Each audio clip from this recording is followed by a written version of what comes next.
குணப்படுத்த முடியாத நோய்களால் பாதிக்கப்பட்டோருக்காக இப்பொழுது நாம் ஜெபம் செய்வோம். அன்புள்ள பரலோக பிதாவே, சர்வ வல்லமையுள்ள தேவனே, உம்முடைய பாதப்படியில் நாங்கள் முழங்கால் படியிட்டு நிற்கிறோம். ஆண்டவரே, இந்த உலகம் முடியாது என்று சொல்வதை முடிக்கிறவர் நீர். மனித அறிவுக்கு எட்டாத காரியங்களை செய்கிறவர் நீர். தேவனால் எல்லாம் கூடும் என்கிற உயிருள்ள வார்த்தையை நாங்கள் பிடித்து கொண்டு உம்மிடம் வந்திருக்கின்றோம்.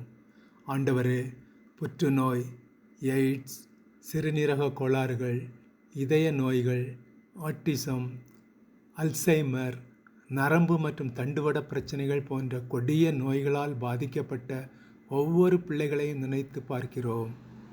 பணமில்லாமல் சிகிச்சையை தொடர முடியாமல் வேலைவாய்ப்புகளை இழந்து இருளில் தவிப்பவர்களின் கண்ணீரை நீர் துடைப்பீராக. உடலில் உள்ள ஒவ்வொரு செல்களும் நரம்புகளும் உம்முடைய வல்லமையால் புதுப்பிக்கப்படட்டும். அவர்கள் இழந்த ஆரோக்கியத்தையும் சந்தோஷத்தையும் மீண்டும் அவர்களுக்கு தாரும். மகனே, மகளே, ஆண்டவர் உன்னை பார்த்து சொல்கிறார், நீ விசுவாசித்தால் இன்று நீ குணமாவாய். விசுவாசிக்கிறவனுக்கு எல்லாம் கூடும் என்று சொன்ன தேவன் உன் விசுவாசத்தை காண்கிறார். நீ விசுவாசித்தால் தேவனுடைய மகிமையை காண்பாய் என்ற வாக்குத்தத்தத்தின்படி இப்பொழுது இன்றே ஒரு அற்புதம் நடப்பதாக. இயேசுவே, உம்முடைய வல்லமையுள்ள கரம் நோயாளிகளின் மீது இறங்கட்டும். மருத்துவர்களால் கைவிடப்பட்ட நிலைமையில் இருப்பவர்களுக்கு உம்முடைய காயப்பட்ட கரங்களே மருந்தாகட்டும்.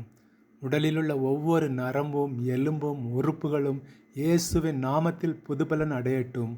நோயின் பிடியிலிருந்து விடுதலை தாரும். ஆண்டவரே, நீர் ஒருவரே பெரிய மருத்துவர். தேவனால் எல்லாம் கூடும் என்கிற நம்பிக்கையோடு நாங்கள் கேட்கிறோம். நீ விசுவாசித்தால் குணமாவாய் என்ற உம்முடைய வார்த்தையின்படி இந்த ஜெபத்தில் இணைந்திருக்கிற ஒவ்வொருவருக்கும் தெய்வீக சுகத்தை தாரும். அவர்கள் வாழ்வில் இழந்த அனைத்தையும் இரட்டிப்பாக தந்து ஆசீர்வதியும்.